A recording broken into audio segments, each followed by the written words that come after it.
আসসালামু আলাইকুম। চলে আসলাম ছোট্ট একটি ব্লগ নিয়ে।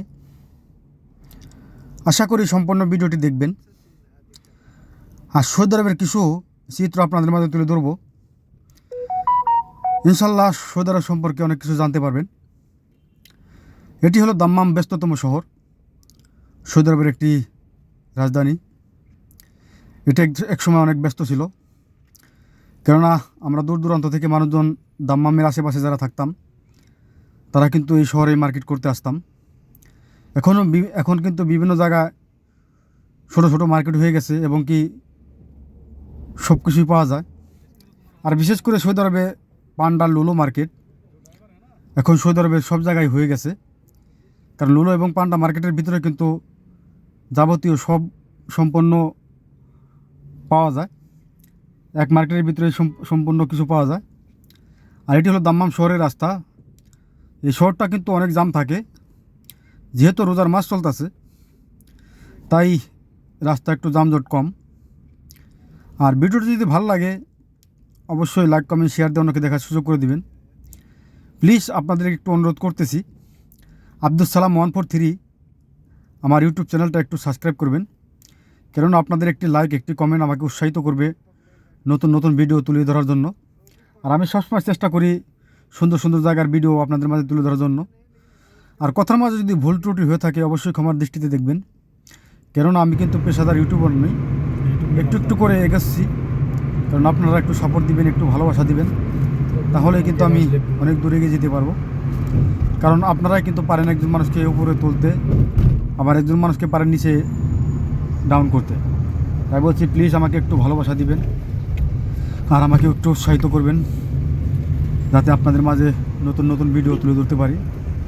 আর প্রবাস সম্বন্ধে বলি, প্রবাস জীবনটা অনেক কষ্টকর, বেদনাদায়ক। এখানে না আছে বাবা, না আছে ভাই, না আছে বোন। এখানে যদি একজন প্রবাসী অসুস্থ হয়ে পড়ে, সেই প্রবাসীকে কিন্তু নিজেকে নিজেই দেখতে হয় এবং কি অসুস্থ শরীর নিয়েও পাক করে খাইতে হয়। দেখা যায় বিভিন্ন দেশের বিভিন্ন জায়গার মানুষজন থাকে, হয়তো তারা রাতের বেলা একটু দেখতে পারে, কারণ দিনের বেলা সবাই যার যার মতো কাজে যায়।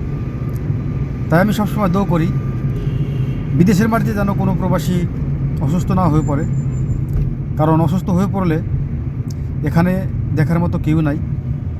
কারণ প্রবাস জীবনটা কতটা কষ্টকর সেটা কিন্তু একজন প্রবাসী ভালো জানে। আর প্রবাসে কতটা কষ্ট করে টাকা কামাইতে হয় সেটা কিন্তু দেশের মানুষ জানে না। দেশের মানুষ জানে প্রবাসে যাইতে পারলেই বুঝি টাকা, কিন্তু একটা রিয়াল, একটা দিনার কামাইতে কতটা কষ্ট, কতটা পরিশ্রম করতে হয় সেটা কিন্তু একজন প্রবাসী জানে। অনেক কোম্পানিতে সকালবেলা 4টা বাজে উঠে ডিউটিতে যায়, আবার রাত 6টা 7টা বাজে ডিউটিতে এসে পাক করে খাওয়া দাওয়া করে আবার ফ্যামিলিকে সময় দেয়। আর এই যে ঈদ আসতেছে, অনেক প্রবাসী আছে দেখা যায় ঈদ জিনিস বলতেই পারে না, কারণ তারা কাজে এত ব্যস্ত থাকে। কারণ অনেক কোম্পানিতে ঈদের দিনও কাজ করতে হয়, না আছে তাদের ঈদের শপিং, না আছে ঈদের বেড়ানো, ঈদের দিনও তাদের কাজ করতে হয়। আর দেশের মানুষ তাদেরই টাকা দিয়ে মার্কেট করে, বিলাসিতা করে মানুষকে দেখায়। তাই বলছি প্রবাস জীবনটা যে কতটা কষ্টকর সেটা একমাত্র প্রবাসীরাই বলতে পারে। আমি সমস্ত প্রবাসীদের জন্য দোয়া করি, সবাই সুস্থ থাক, ভালো থাক, কোনো প্রবাসী যেন অসুস্থ না হয়ে পড়ে, কেননা প্রবাস জীবনটা খুবই কষ্টকর। আসসালামু আলাইকুম। সবাই ভালো থাকবেন, সুস্থ থাকবেন, সকল প্রবাসী ভাই বোন যেন সুস্থ থাকে। আমি বিদায় নিচ্ছি, দেখা হবে নতুন কোনো ভিডিওতে। আল্লাহ হাফেজ।